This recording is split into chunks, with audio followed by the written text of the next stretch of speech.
Okay, now I'm live. Hello, Facebook. 7 p.m. on a Thursday. Uno momento late. So, welcome to Put What Where. I am your creative organizer, Mike Raish, and today's topic is managing intangibles. Last week, I talked about managing tangible items like laundry and dishes and things you can hold in your hand because they have a purpose and a place to put them, and they're physical and you can rock them around. Intangibles, however, are much more complicated because you can't hold them in your hand. They're much more enigmous or like elusive or whatever. So I'm going to talk about time, currency, ideas and thoughts, and relationships. Those are the intangibles I'm going to talk about. So I want to talk about intangibles in a general sense. In terms of managing intangible things, it's almost impossible for us to do that without making them tangible first. So what I would recommend, if there's anything that feels elusive, write it down. And I'm going to revisit that a couple of times because writing things down helps with a lot of these things. So let me start with time. Managing time, which is there's so much about time. First of all, it's a man-made thing, and we're all experiencing time at the same time, but we all experience time differently because of the way that we feel or what we're doing or whatever. So the most important things about managing your time: one, make sure you're getting enough sleep. Sleep is so important. It recharges you. You do lots of in the background processes when you go into deep sleep, and it'll help with clarity while you're awake and whatnot. So make sure you have a sleep schedule that you can benefit from. Figuring out what your time of day is. So people talk about being a morning person or a night owl. So you might be one of those things, but for me, I am most productive during the hours of 10 a.m. to 3 p.m. and then I fill out, and then I become productive again probably around 7:30, whatever, till 10 or 11. Sometimes if it's a project I'm really passionate about, I'll go into the wee hours of the night and mess up my sleep schedule. But those are the times where I'm able to focus best, and that's where the flow happens best. Sometimes I'll take a mid-afternoon nap if it's appropriate, which can be a 15-20 minute nap, has proven to be helpful. So I think one of the biggest challenges people face with time is punctuality. So I'm gonna meet you at noon, and then you show up at noon 10 or whatever because you're unable to manage how much time it takes to get there, or the few things you need to do before you leave, before you get there, whatever. So managing your time in terms of punctuality, I actually read a book a long time ago about punctuality because I was really, really bad at being on time for class, particularly in the morning because of the not being a morning person thing. But one of the best things I got out of that book, and something that's been really helpful for me, is figuring out what your buffer is. So when you estimate how long something's going to take, just then actually measure how long it takes, and then figure out your prediction versus what actual life is by using a timer or a clock or whatever, and be oh, you know what, I predicted this off by 20 minutes. Mine's about 15 minutes, so if I'm oh, I need to leave at quarter after, I'm actually aiming to leave at the top of the hour, because by the time I'm getting to the top of the hour, I realize that I need an extra 15 minutes to be ready to leave. So figuring out what your buffer is, and then always adding that to the estimation that you give for time. And again, make it tangible. So use a timer and time yourself how long you think something's going to take and how long it does take. So yeah, make sure you are measuring your time. The other thing with time is we're all here on Earth for a certain period of time. We're born, we live, we die. So with that amount of time that you've been given, how are you going to go about using that? And that's where prioritizing comes in. What are your values? What's most important to you? what are you going to put your energy into, which is another intangible resource, your energy, how much you put stuff, yourself into things. So prioritizing is like so important. And no one's here to tell you what that is except yourself. You have to figure out what's important to you, why is it important to you, and put it at the top of your list. And that will help you manage your time because you're using it to your potential. So that's time. The next one I want to talk about is currency.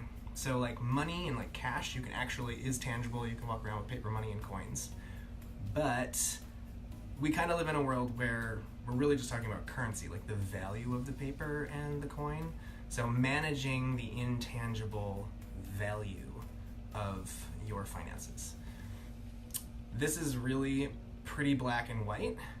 How you solve what you need with money might not be black and white, but money is pretty black and white.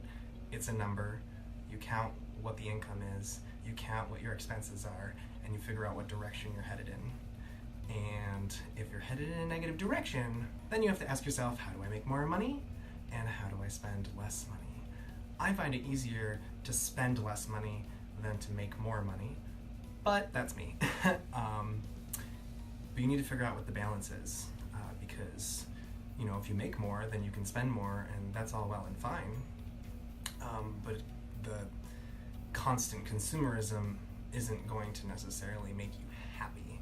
Brings in that whole conversation of, can money buy happiness? Which is a really interesting conversation I would love to have. And actually, when I talked or posted earlier this week about the intangibles, Corinne commented about time and money and job and whatnot. And if you put more effort into job, then you get more money, but then home life for the short period of time becomes better because you have more money, but then you're stressed out at work all the time. Or you put less energy into work and you have a bit more life at home to experience, but then you have less money to spend. It's like a really hard balance. No one said it's easy. But if you're going willy-nilly and just kind of like, oh, purple plastic porcupine at Walmart that squeezes soap. Like if you are attracted to random objects and you feel the need to spend it, but you don't know what your expenses income is and you feel like you're struggling, I would highly recommend writing down what you have coming in, what you have going out, what you'd like to be going out, what you'd like to be coming in. Look at the numbers, because the numbers are what matter when it comes to finances. So the next topic that is intangible are the ideas and thoughts that you have. So I'd say this particular intangible resource is plentiful for most people. A lot of people suffer from having too many ideas. I'm one of those people.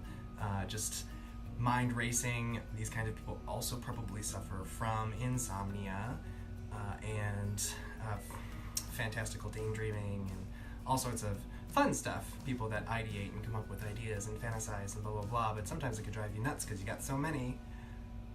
You still need to manage those things. If you don't have enough ideas and thoughts, I'm sorry. But if you have a lot of ideas and thoughts, number one, get somewhere to record them. Start a journal or use the notes app on your phone. That's what I do. Recording your ideas, just getting them all out, is going to be helpful because they're not swimming around in here, and it makes it more concrete. You can take a look at them and evaluate them and prioritize them. Now the other thing is thoughts and ideas drive the way that you perceive the world. So you want to make sure that this is very important when it comes to creative problem solving, when you come across a challenge, you want to make sure that you're formulating the challenge as a question that you can answer. So if you come across something and you're like, ugh, there is this rock in my way and I can't get through it. Instead, say, oh my God, there's this rock in my way. How might I get through or over or around or beyond the rock? So instead of self-loathing, you are now asking yourself a question that can be more readily solved, and that's a better way to think about the world because it will open doors instead of close them. So form your challenges as questions and you'll be more inclined to solve them and then live happier, which is great. We want to live happier, right? Ideas and thoughts. Prioritizing the ideas and thoughts that you have. So many people are, they are kind of wasting their time. They're using these deprecating, is that the right word? They're destroying their own self-worth by saying, I can't do this, I can't blah, blah, blah, all these I can'ts, blah, blah, blah. You want to let those go. Like, you need to prioritize the thoughts that are going to get you further, going to get you out of bed in the morning. And I've had a very large challenge with this, so I'm not going to say that it's easy, because it's not. I wake up all the time going, I'm not happy with the current affairs of the world, but I'm not going to do that forever. I need to change my thinking, and I need to start asking, what can I do to make the world a better place? And that's why I've started this channel, so I can help people declutter and feel the freedom of not being locked in by the society that we've created. So yeah, prioritizing and letting go the thoughts that don't serve you anymore.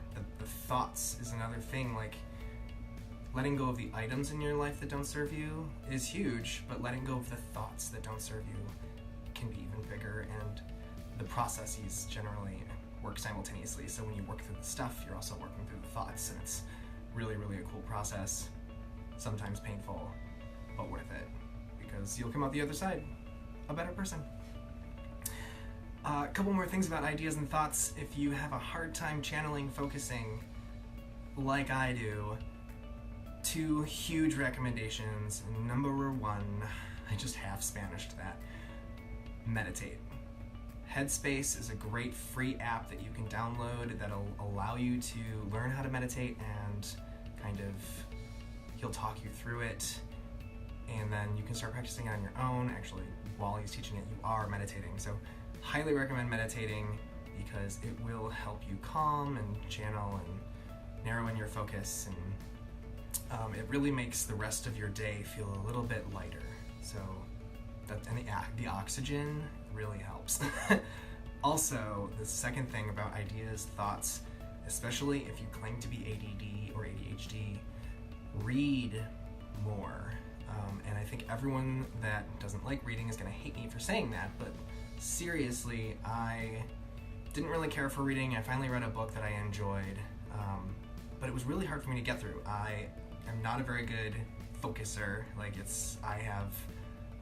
Squirrel! I'm very ADHD.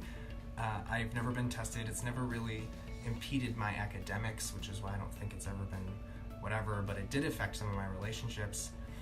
But I read somewhere that reading like a book, not just like clickbait, like reading a book chapter by chapter, focusing on that, failing at reading a page and going, ugh, I didn't get any of that information, start back at the top, read it over again, keep reading, and eventually getting through a paragraph, and then getting through a page, and then getting through a book doesn't feel so hard, and it's firing off neurons, it's practicing, you're exercising focus, which will help all the other aspects of your life. So if you're having a hard time focusing, find a book you enjoy, or find a book that will help you and read it. And you can take all year to read it if you want, but just commit yourself to reading a book. And when you're like, what should I do right now? Consider reading the book.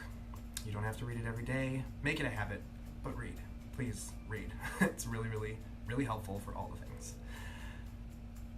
Moving right along. The last but not least, and most complicated and dynamic, intangible, manageable, are relationships. And they're most dynamic because humans, if you haven't noticed, are extremely interesting and unpredictable characters. So what I want to talk about are a few personality tests that kind of help you or me understand our own personalities and the people that we interact with, so you can better work with them or just have a more meaningful relationship, and just having an understanding of them. So there's 3 kind of like survey test personality things I want to talk about. And the first one is MBTI, Myers-Briggs. You may have heard of it. you can take it for free. There's a rendition of it on 16personalities.com. That's 16personalities.com. Take that test and it will tell you your 4-letter description and give you a lot of detail about the kind of person that you are and how rare that kind of personality is and stuff like that. It's really, really, I just tried it the other day and it's very enlightening. So highly encourage that. And make your friends and family do it too to see like where you guys match up or where you disagree or how you see the world differently and whatnot. It's really, really great. Another survey is foresight, which are the 4 preferences in the creative process. You have your clarifier, your ideator, developer, and implementer. So there's 4 parts of the creative process, and everyone has a preference for what they like to do. Are they the doer, the thinker, the clarifier, or the developer? So what kind of person are you, and then how do you work with on the creative process, because we are essentially experiencing the creative process every moment of our lives because it is unfolding into a new novel moment every moment. So the creative process, you are flowing with other people, understanding how they think about the creative process and how they go about overcoming challenges will help you work with them and them work with you. And it also helps you figure out who you need to bring into your circle. If you have weaknesses and they have strengths, then it'll help with compatibility. So that's foresight preferences. The other personality thing that I really enjoy are the 5 love languages, which are words of affirmation, acts of service, receiving gifts, quality time, and physical touch. So you can go, I'm going to post the website to all of these things later, but the 5 different love languages are how you give and receive love from other people, and it's just another way of like determining how you interact and have a relationship with other people. So those are my recommendations in terms of learning more about yourself and the people you interact with, and it'll help you manage those relationships more when you understand the different types of person that y'all are. The number one thing that I want to leave you with when it comes to relationships is ultimately everything comes down to trust and communication. If you don't have trust, you certainly don't have communication. If you don't have communication, then you don't have a relationship, because that is how we work alongside each other, is there's communication. Not all verbal communication, there's many forms of communication, but trust and communication both have to be there in order to form a strong relationship. Anyone who works in customer service knows this, and anyone who's ever had a relationship that faltered probably also knows this. So trust and communication, and if you're struggling with those things, listening is the best skill to exercise so that you're learning more about how to communicate and how to gain someone's trust. You have to like listen. All right, guys. Well, those are the tangibles. Remember, making them tangible by either using tools like stopwatch or whatever, money, writing down your numbers, ideas and thoughts, keep a journal, relationships, use those personality tests and figure out who you are, what other people are like, how you work together. So make those things tangible so that you can better manage those things. All right, next week we're going to talk about how to get started when you don't know where to get started. Cool. Thanks so much for showing up. My time, 7:20. I'm so good at this. Thanks so much for joining me, everybody, and I will see you next week.